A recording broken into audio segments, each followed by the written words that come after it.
Hello everybody, good morning and welcome to the United Stand. This is your latest Manchester United news. We'll be talking Harry Kane, a very interesting story about Erling Haaland, and also potentially big news around Ighalo, amongst other things. But just something a little bit topical to start off with. I saw Gary Neville on the national TV this morning talking about the great work he and his colleagues are doing, opening up the hotels for the NHS. We've all got to be united. Really good to see these things. And interestingly, apparently they've got Aguero is going to be on tomorrow. Sergio Aguero of Manchester City, who's going to be giving tips on how to work from home because he's got 10 years of experience of working in self-isolation at the Etihad when Man City play at home. But let's get on with Manchester United news, and let's start off with Harry Kane then. I actually didn't think we'd be talking about Kane this morning, but I will talk about Haaland and Ighalo. But this is coming out, I read it in the Metro via The Athletic, so take that however you would take it. I don't know what you think about those outlets, but Harry Kane, Manchester United. We've heard about this over the last few weeks, and again another story about Kane.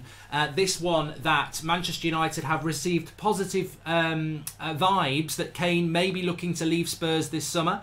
Effectively Spurs outsiders for Champions League football if and when the Premier League comes back, and the only chance of Champions League football they've probably got is if the season's voided, which still does look unlikely. So Spurs have been in the Champions League a lot over the last few years. That's what Pochettino brought to them, but not looking likely at this stage. And Harry Kane, it may be the time for him to leave, and Manchester United would be an option for him. However, even the story says this, and I would say it myself, Manchester United, Spurs, over the years, strained relations going back all the way to Berbatov and even Michael Carrick. Hard club to deal with, especially with Daniel Levy. He does good transfer business and gets good deals. I think Kane, Madrid is more likely, but Manchester United, even though he's not on their shopping list, he's probably not on their shopping list because they don't think this deal can be done. United would be willing, according to the report, to go in for Harry Kane, more than willing to do that, £150 million. They'd obviously be able to go for his wages. When we talk about the wages that some players are getting at United, I think Harry Kane would be more than happy to take 200 grand a week, which is what Rashford's on. But what Manchester United would be looking for is for Harry Kane to start pushing this move, a bit like Van Persie did from Arsenal. It looked like an impossible deal, but then Van Persie was adamant he wanted to come to United, and that made the deal happen. United would be looking for that from Harry Kane. For me, this is still speculative. I still do not feel that United would be looking to bring Harry Kane to United. For many reasons, Spurs, I think, would make it hard. I don't think Harry Kane would disrespect Spurs and go, I want Manchester United. And also, I think from United's point of view, I think you can get a lot, not a lot better, but you can get Timo Werner if they're a third of the price. £50 million for Timo Werner. And actually, Werner can play in a couple of positions. Harry Kane is an out-and-out striker. Werner can play to the left. He can also probably play to the right as well as up front. And he's a third of the price. And I think United have that mindset now that, you know, the right type of player, but also economically what's good. So interesting on that one. I'll talk about Ighalo in a moment, but let me just tell you this. I've got to give the person a shout out. I got this from Christopher Senderud from Norway yesterday. And he said, the biggest Norwegian news outlet, TV2, had a short interview with Alf Inge Haaland about Erling Haaland's journey to the Champions League. And he gave some insight into Haaland's choice to go to Dortmund instead of Manchester United. And effectively what I would say is Manchester United cost Ole Gunnar Solskjaer the Erling Haaland deal. Because what Haaland went on to say is, this is Haaland's dad, you never know how it would have been turned out if he'd gone to another club. It may well have been just as good or worse. On that we will never know, but we're very glad it turned out the way it did at Dortmund. However, when you choose which direction you want to go, you have to go to the club where everyone wants you, not just the coach. I believe that is the most important thing, in addition to how the club has been run for the last 5 to 10 years and what direction they have taken during that time. Because it's dangerous just to sign for a manager because he could suddenly be gone from the club. And I think that's one of the... I don't know whether you grabbed that like I grabbed that, but I think that's one of the most damning and interesting few sentences I've read about Manchester United and our transfer issues over the last few weeks. It's amazing. That is an amazing bit of information from Alf Inge Haaland, which is Erling Haaland's dad, that you don't sign for the coach. You look at the club. You look at what the club's done over the last few years because the coach might not be there. And if you look at Ole Gunnar Solskjaer around the time that Erling Haaland was available in December, then United were rumours of sacking Solskjaer. Now, the timing I think what they're saying is they were more than happy to sign for Solskjaer, but you've got to look at the bigger club. Look at what United have done over the last 5 to 10 years. It's been badly run. They've not done well. Look at what Dortmund have done. They've developed players, and whether it's Dembele, Sancho, amongst others, Pulisic. Dortmund was the better option over Manchester United, but it doesn't reflect on Solskjaer, and Haaland has basically said that. If we were going to sign for a coach, then maybe they would have signed for Solskjaer, but there's no guarantee that Solskjaer would have been there 3 or 4 months later. And you look at the way Manchester United Football Club has been run, there's your reason why Haaland went to Dortmund. So very interesting there. It's not even... I think Solskjaer thought he was going to get that deal done in December when you look at some of the press conferences. So effectively, Manchester United cost Solskjaer the Erling Haaland deal, and us if you wanted him, because I think it's a very, very intelligent and accurate answer from his father to say that, look, we couldn't just sign for the coach because the coach might not have been here in a few months. And you look at what United have done over the last 5 to 10 years, it's not been very good. It's not been very stable. So many of you said this in the past. United will start to miss out on players because of the inadequacy and ineptness at the top end of the club. And there is the prime example of it. It's going to be very interesting to see what happens with Bellingham and Sancho, and because they might make similar decisions, or we might start to turn that corner. We'll have to wait and see.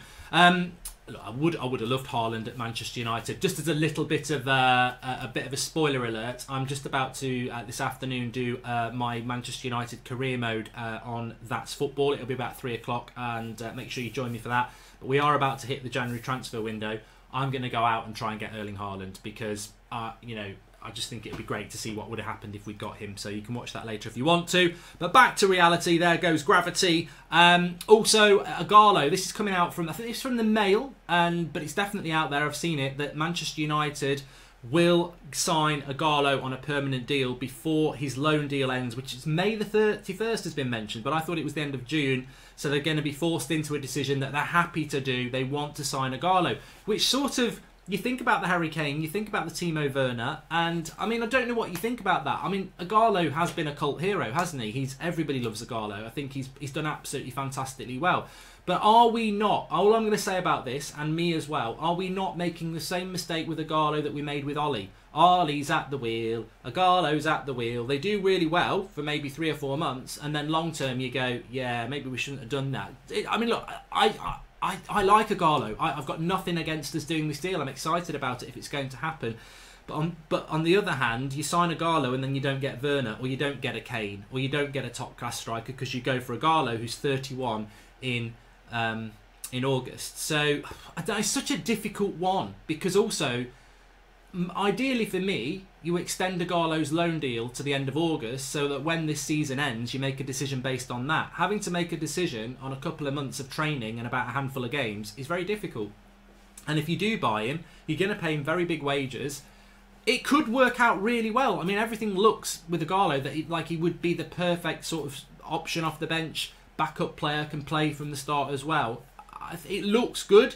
But there's an element of risk to it, and we are meant to be taking away the risk in these transfer deals now. So it could be just a timing thing. I'm not totally against it, if I'm honest with you. And just going back to that Gary Neville interview, he has come out and said that with I think Ferdinand had said something about voiding the season or something like that. Gary Neville is pretty much what I would say and what many of you would say. We need to get back and finish this season. There should be no discussions about voiding the season. We need to come back and finish this football season, however long it takes for us to do that. And it was put to him, do you not realise that Liverpool will win the title then? And, I think we all know that. And what we are facing is a massive global crisis, people on lockdown for weeks. Do I care if Liverpool win the league at the moment? No. I hate to say this, but they deserve to win the title. And they should win the title. And it shouldn't be taken away from them because of what's going on here. And yes, I understand there's a banter element. But I think banter's very important. Laughter's the best medicine. But actually, what's more important? If you're saying to me, let's void the season because we're never going to play football for a year. Or you're saying to me, let's not void the season and it will be back in a month or two. I would say... Let's get football back. If Liverpool win the title, Liverpool win the title. It's been an odd year anyway. That's how I feel about it. Anyway, please do smash a like on the video. Get your comments in below about Harry Kane. The Erling Haaland thing, very, very interesting. I think that's the biggest news of the lot. And again, thank you very much for the person who sent that over to us. Basically, Erling Haaland's dad saying they didn't sign for United because you can't just sign for a coach, because a coach can be sacked. You've got to look at how the club's been run over the last few years, and effectively, United's not been run well. They need to turn that around if they want to get players like Bellingham and Sancho. And also, Ighalo, would you do that deal, or do you think we're jumping too soon on that? Get your comments in below. We're live again at 7 o'clock tonight. We're doing a watch-along for the Manchester City Classic game that they're showing on manunited.com.